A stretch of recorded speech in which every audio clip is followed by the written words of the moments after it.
যে কিভাবে একটা ভালো রুটিন তৈরি করা যায়। হ্যাঁ, সত্যি কথা। মানে আমিও আমার জীবনে শিক্ষা জীবনে আমারও এই প্রশ্নটা ছিল যে আসলে রুটিনটা কেমন হওয়া উচিত? বা রুটিন মেইনটেইন করে চললে কি আমাদের সফলতা আসবে কিনা? তো আমি আমার জীবনে বেশ কয়েকবার আমাকে নিয়ে পরীক্ষা চালাইছি এইভাবে। অনেকগুলো রুটিন করেছি। তো আমার ক্ষেত্রে দেখা গিয়েছে যে বেশিরভাগ ক্ষেত্রে আমি রুটিনটা সর্বোচ্চ ১ দিন কি ২ দিন মেনে চলতে পারি। হ্যাঁ, এটা সবারই কিন্তু একটা কোয়েশ্চেন যে ভাই একদিন ২ দিন করার পরে আমার রুটিনটা কিন্তু ব্রেক হয়ে যায়।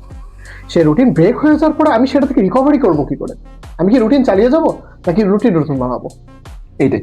তো আমার ক্ষেত্রে এটা দেখা গেছিল। তারপরে আমি বেশ ইউটিউবে অনেক কিছু খোঁজাখুঁজি করি।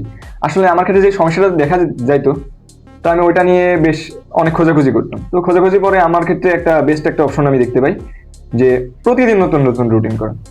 অর্থাৎ আমি পরের দিন কি পড়বো সেটা আগের থেকে আমি ঠিক করে রাখবো। কতক্ষণ পড়বো বা কতটুকু পড়বো সেটা আমি ঠিক করে রাখবো।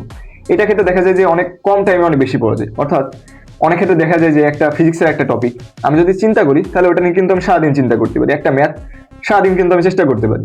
কিন্তু ওইটা করলে কি আমার ক্ষেত্রে অনেক ইফেক্টিভ হয়? অনেক কাজকে আমি করতে পারি।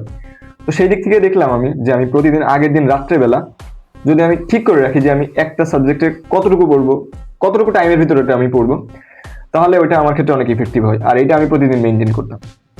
হয়তো যে আমি রুটিনটা তৈরি করছি ১০০% আমি মেনে চলতে পারছি না, কিন্তু ৬০-৭০ মেনে চললে আমি খুশি থাকতাম আর কি। তো আমি রুটিনটা এইভাবে তৈরি করতাম যেন আমি কখনো 100% না করতে পারি। মানে আমি সর্বোচ্চ চেষ্টা করলে যেন ৭০-৮০% করতে পারি। কারণ সর্বোচ্চ যদি আমি সবটুকু করে ফেলি তাহলে আমার ভিতরে একটা অহংকার বা একটা আনন্দ চলে আসে। তো আনন্দ থাকলে আমার পড়াশোনা একটু কম হতো।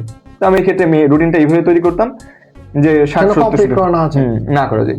তো এইভাবে আমার বেশ ওটা ইফেক্টিভ মনে হচ্ছিল।